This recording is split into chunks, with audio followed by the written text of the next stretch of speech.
So hello guys, welcome back to our new vlog, and this is about 30,000 kilometer review. So guys, ये है हमारी Skoda Slavia 1.0 automatic नहीं, manual transmission, और इसका आज हम रिव्यू करेंगे 30,000 किलोमीटर का। ये मेरी गाड़ी 30,000 किलोमीटर अब तक रनिंग हो चुकी है इसकी कंप्लीट। तो इसमें क्या वी इंटीरियर वी क्या क्या इसमें इंपॉर्टेंट चीज़ें हुई वो आज आपको सारी एक्सप्लेन करूँगा। तो वीडियो को बने रहिए और पूरी वीडियो देखिएगा।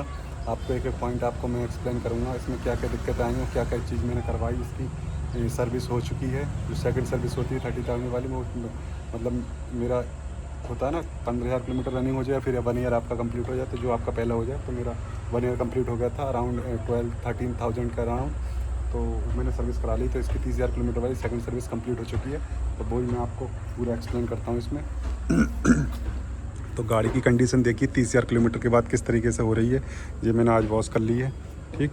तो किस तरीके से आपको लग रही है देखिए, और क्या वियर इंटीरियर हुआ है मैं आपको टोटल A to Z आप बताता हूँ। इंजन की क्या कमियाँ हुई हैं, इंजन में क्या हुआ है, टायर का क्या है, सब कुछ आपको AC का क्या, सब कुछ और एक्सप्लेन करता हूँ। तो let's start the video from here. So पहले आप देखिए कंडीशन में इसमें क्या वियर इंटीरियर हुआ। ये जो डोर वाइज़र हैगा, ये जो है एक साइड का इसमें उखड़ गया है। वो किस साइड का उखड़ा है मैं दिखा देता हूँ अभी से। देखिए इस साइड का जो है डोर वाइज़र वो उखड़ गया है। ये साथ में ही लगाया था मैंने, मतलब जैसी गाड़ी आई थी उसके कुछ दिन, मतलब 1-2 दिन के अंदर मैंने ये लगवाया था। तो किसी बच्चे ने शायद तोड़ दिया, ये इसमें वियर इंटीरियर हो गया इसका, ठीक है। उसके बाद में मड फ्लैप 1-2 बार मैंने चेंज करा दिए, ये कहीं टच हो जाते हैं या टूट जाते हैं उसकी वजह से, ठीक। तो पीछे से देख लीजिए गाड़ी कैसी लग रही है गाड़ी। तो मड फ्लैप हो गया, ठीक है। और ये मड फ्लैप तो एक बार मैंने चेंज कराए थे मड फ्लैप, तो उसमें जो है मैंने पीछे का आगे लगा दिया है, क्योंकि आगे का टूट गया था तो वो बचे हुए थे तो मैंने लगा दिया। तो गाइस और क्या, टायर में आप देख लीजिए 30,000 किलोमीटर पर टायर इसमें किस तरीके से हो गए हैं। टायर अभी 50% बचे हैं। पहचान होती है इससे नहीं होती इतनी, यहाँ से होती है। देखो ये आपको एक दिखाई दे रही है, ये जो है यहाँ अगर ये घिसनी शुरू हो जाती है फिर टायर की लाइफ डाउन होती है। 50% टायर हैं, ठीक है। और ये रस्टिंग का इसमें फंक्शन आता है, वो इसे क्लीन कर देता है। इसमें मोस्टली लगी जाती है जंग, पता ना क्यों लगती है, ये पता नहीं, ठीक है। तो टायर आपके अगले वाले इतने हो गए VRTR में, वो पीछे का वो तो एक एसेसरीज़ का पार्ट है। पीछे का देखिए टायर कितना, पीछे के काफ़ी ज़्यादा है, 70% के अराउंड कम से कम है। ये यहाँ से दिख रहा होगा आपको, ये गुड्डी है ये यहाँ से। तो ये MRF के टायर हैं, ठीक। MRF के 205, 55, 8, 16। तो ये कंडीशन ये हो गई। ये आपका लेड हो गया, E5, E10, E20। ये मैंने एसेसरीज़ का पार्ट लगाया, ठीक है। तो वियर ट्रे में बाहर से आप देखेंगे तो इसके सिर्फ मड फ्लैप जाते हैं मोस्टली, और नंबर प्लेट जो लगी थी वो हल्की सी वाइब्रेट करती है यहाँ पे। ये बाकी एसेसरीज़ का पार्ट है, ये भी मेरा अलग से। और इसमें हल्की सी, ये तो एक शायद मिट्टी है शायद, मैं सोच रहा पेंट उड़ गया। तो ये मड फ्लैप के अलावा पिछले के ये टायर देखिए, ये भी अभी ठीक है, ये भी अभी ठीक है। और भी देखो ये जो है मड फ्लैप जो पिछले का है रियर का, तो ये मैं अगले अपने DIY से मैंने खुद फिट कर लिया था। वो एक्स्ट्रा था, तो मतलब अगर मैं मोल लेता उसे परचेज़ करता तो वो चारों आते हैं वो, तो ये अलग से पड़ा था तो मैंने वो यही लगा दिया इसमें, ठीक है। तो VRT में और आपका यहाँ पे ये जो है ये इस साइड से लगी हुई है। एक्सीडेंटल तो नहीं, मतलब टच हो जाती है। कैसे, ये एक बाइक आई थी उसने ये यहाँ पे लगा उखड़ गया, ये लगा दिया फिर मैंने दोबारा, ठीक है। और यहाँ की फॉग लैंप है, ये थोड़ी डिसमेंटल सी और मतलब थोड़ी हिल रही है। अंदर से एक नोब होती है इस तरीके से फंसी हुई, तो वो नोब निकल गई। और फिर मैं सर्विस कराई थी उस समय, तो सर्विस कराने के टाइम वो पूरा बम्पर खोलते हैं, तो इतना पास होने टाइम होना चाहिए 1-2 घंटे का। तो मेरे पास इतना टाइम नहीं था, मुझे चलो रहने दो इसे, अभी कहीं जा नहीं रही, बाद में करा लूँगा। फर्स्ट टाइम पे सही गड़बड़ है ये।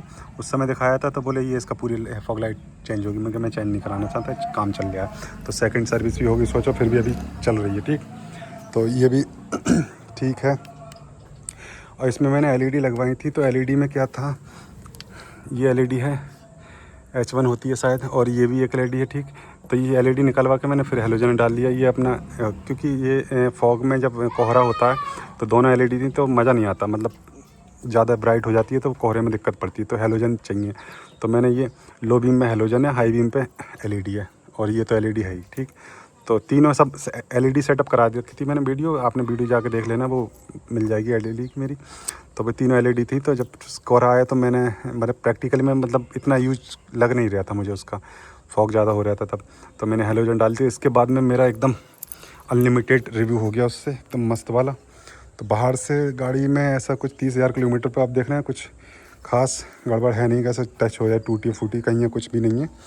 बस बम्पर का थोड़ा आप कह सकते हैं ये इधर की साइड से नहीं लगी, मोस्टली उधर से बाइक वाले ने फट से मुड़ा दी, फट से कर दी। एक बार तो स्विफ्ट कार थी, स्विफ्ट कार रेड लाइट पर हुआ था, तो रेड लाइट पे चौराया था, इधर से मुड़ना था, तो वो एकदम फट से मोड़ दी उसने, तो उसमें टच हो गई थी। तो स्विफ्ट का जो था पूरा, ये यहाँ पे देख रहे हैं, यहाँ पे आपको लग नहीं रहा होगा क्या हाँ ये एक्सीडेंटल है। तो स्विफ्ट का ये हल्का सा यहाँ पे उसका पेंट लग गया था यहाँ पे, और पूरी गाड़ी उसकी यहाँ से टू यहाँ से, मतलब इसके पास से पीछे की साइड से, जैसे उसने यहाँ से मोड़ा तो पीछे से ड्राइवर के पीछे वाली साइड से लगती हुई चली गई वो। इसका कुछ नहीं हुआ था, ऐसे ही 5 स्टार के यहाँ पे थोड़ी नज़र आ जाती है सेफ्टी वगैरह। तो इसमें वाइपर जो है मैंने एक सर्विस के बाद चेंज करा लिए थे वीआईटीआर में। ठीक, तो ये मेरा होगा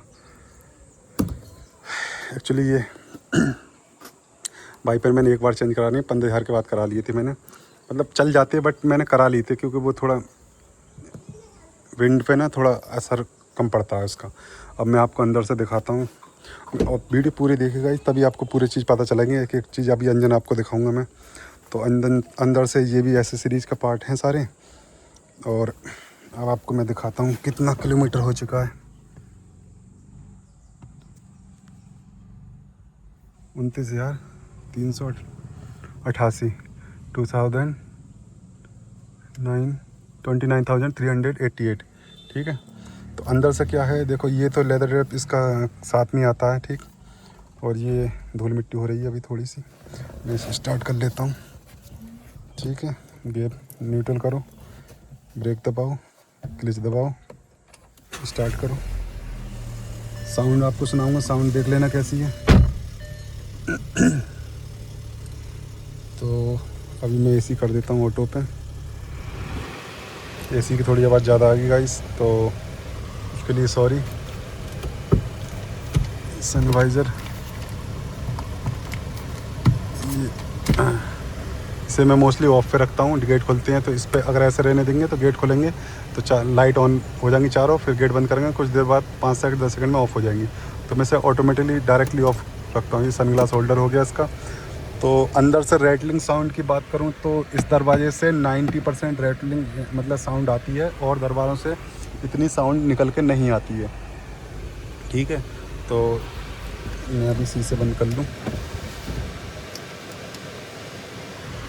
ये हो गया आपका एवरेज कंजप्शन, रेंज 25 किलोमीटर। और इसमें एक कमी आ जाती है गाइस, आपको बताऊं कैसे।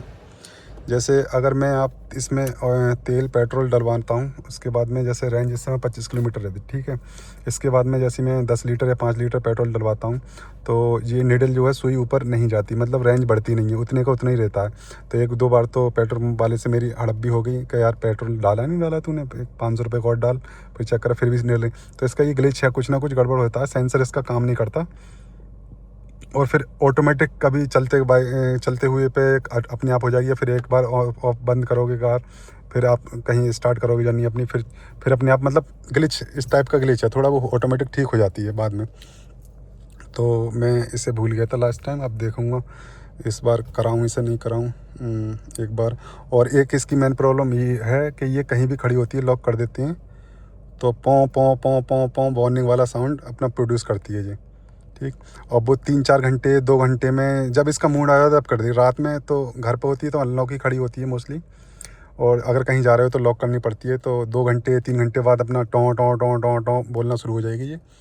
और इतनी ज़ोर से बोलती है गाइस, इसके हॉर्न मतलब हॉर्न पे तो इतना साउंड नहीं निकलेगा, और वार्निंग साउंड पे तो आप ताबड़तोड़ इतना डर लगता है, समझ लो ऐसा करके भयंकर वाला। तो वो इसको दिखाऊंगा मैं, इसका कुछ अपडेट कोई ग्लिच होगा ऐसा कुछ, तो उसके ज़रिए वो ठीक हो जाएगा। वो मैंने कमेंट पर मैंने देखे थे यूट्यूब पे, बोला हाँ उसकी वजह से कुछ ऐसा होता है, तब वो अपडेट से शायद ठीक हो जाए। ठीक, तो ये हो गया इसका फंडा। मतलब एक आपकी ये वाली ग्लिच ठीक होगी निडल वाली, और एक आपकी जो वार्निंग साउंड है वो बंद होगी। ठीक है, और थोड़ी बहुत रेड साउंड आ रही थी CR पे। और क्या पीछे आप देख रहे हैं, पीछे सब कुछ ठीक है। और बाकी ये एनवेलप हैं BJP वाले, और कुछ नहीं है। और बाकी आप देख रहे हैं मैट जो है, मैट 99% सारी मैट ठीक रहती हैं, उसमें कोई दिक्कत नहीं होती। बस एक ड्राइवर वाली साइड की मैट जल्दी ख़राब होती है। ठीक, तो अगर मैट लेते हैं तो चारों मैट चेंज होती हैं। ठीक, चारों मैट चेंज होती हैं तो पैसा ज़्यादा जाता है, तो इसलिए थोड़ा कम बजट के लिए इसमें एक मैट चेंज कराने का कोशिश या कुछ ढूंढूं, उसे कुछ उपाय हो तो आप मुझे कमेंट करके बताइएगा क्या उसे कर सकते हैं। मैं आपको मैट दिखाऊंगा अभी, और आपको इंजन भी बोनेट खोल के दिखाता हूँ कैसा है। ठीक है, बोनेट को मैं खोल देता हूँ। बोनेट खुल गया, गाड़ी कर देता हूँ ऑफ, और बोनेट खुलने का वो यहाँ से साइन आ जाता है, गेट का भी आ जाता है। तो यहाँ की मैट देखिए, धूल मिट्टी गाइस हो रही है उसके लिए सॉरी। तो ये जो है देखो, ये अलग से एक्स्ट्रा मैट होती है, और ये मैट मैंने लगा दी। ये मतलब ज़्यादा VLTR होती है, मतलब बहुत ज़्यादा ड्राइवर तो यूज करेगा, कोई और पैसेंजर हो नहीं हो, तो ये ज़्यादा मतलब शो होती है, मतलब ख़राब ज़्यादा हो जाती है मोस्टली। तो इसे चेंज कराने का कोशिश करूँगा पूरी। ठीक है, अब मैं आपको इंजन दिखा देता हूँ इधर से गाइस। ये जो है, तो इसमें क्या है, बैटरी अगर थोड़ी आपकी ड्रेन होती है, तो बैटरी ड्रेन हो रही है तो वो आप एक बार बूस्टर जब सर्विस सेंटर जाएंगे तो बूस्ट कर देते हैं। वो ऑनलाइन चेक करते हैं अपने स्कैन करके। 12.9 से समथिंग ऐसा कुछ ऊपर होना चाहिए, तो ऐसा होता है। तो यहाँ पे चूहे आ रहे हैं गाइस, ये इसका उखाड़ कर ले गए हैं। देखो ये चूहों के लिए, चूहों की बीट टीट जो भी है यहाँ पे है। पेशाब करके जाता है या फिर हक के जाएंगे चूहे, लैट्रिन पॉटी करके जाएंगे, फिर उसे को सूंघ का आते हैं दोबारा। तो उन्होंने अभी चूहों ने इसमें कुछ मेरा करा नहीं है, ऊपर वाले की दुआ से सब कुछ ठीक है। बट हाँ, थोड़ा डर लगता है, एक्सपेंसिव चीज़ें होती हैं इसकी, तो थोड़ा डर लगता है। बाकी इसमें थोड़ा पानी डालते रहना चाहिए, और फिर कुछ नहीं है तो आप शैम्पू डाल ले करें, 1 रुपये वाला, काम चल जाता है। इसका लिक्विड आते हैं फिर महंगे आते हैं, कौन डाले, 1 रुपये वाला शैम्पू डालो, काम चल जाता है। ठीक, तो ये हेलोजन वाली तो ये इधर है, ये आपको सारा।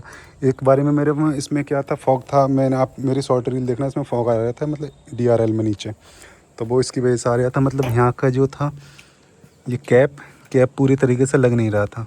ठीक, तो 30,000 किलोमीटर में इसमें कोई दिक्कत नहीं। मोबिल इसका टनाटन है, अभी सर्विस हुई है, और बाकी सब कुछ ठीक है। बस क्या एक पों बोल जाती है जब हैं, चूहों ने काटनी चालू कर दी। ओ सो गाइस देखिए,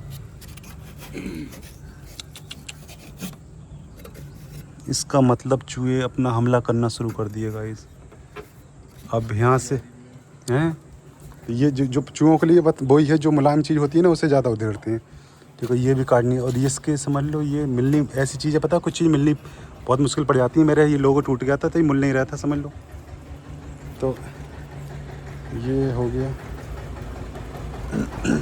अब चूहों का कुछ ना कुछ इलाज करना पड़ेगा, इसमें गोली रखनी पड़ेगी, या फिर इसका सोनार का वो आता है वो लगाना पड़ेगा। मतलब क्योंकि अगर एक वायर भी काट दी ना, कुछ भी काट दिया उन्होंने, तो वो एक तो मिलनी मुश्किल हो जाती है, मिलने हार्नेस वार्नेस, फिर उस पर खर्चा बहुत करना पड़ता है। एक नहीं मिल रही तो पूरी वार्निंग आ रही है, मतलब बहुत ज़्यादा गड़बड़ हो जाता है। तो चूहों का कोई उपाय हो तो मुझे ज़रूर बताना यार, क्या उपाय हो सकता है बेस्ट तरीके से। ठीक है, तो इसमें बस एक ही वार्निंग साउंड आ जाती है अब इसमें अचानक से, और क्या था। और टायर आपके पास पता ही है आपको कितने हैं, सही है टनाटन।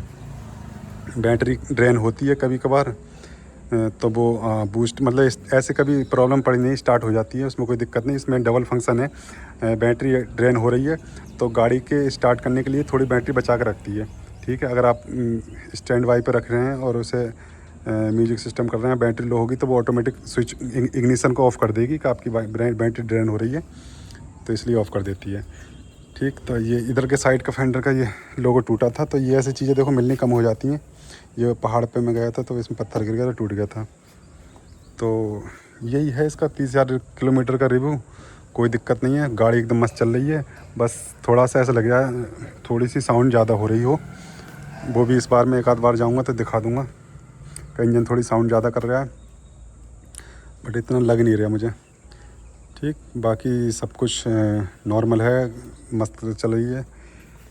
इसे मैं अब बंद कर देता हूँ।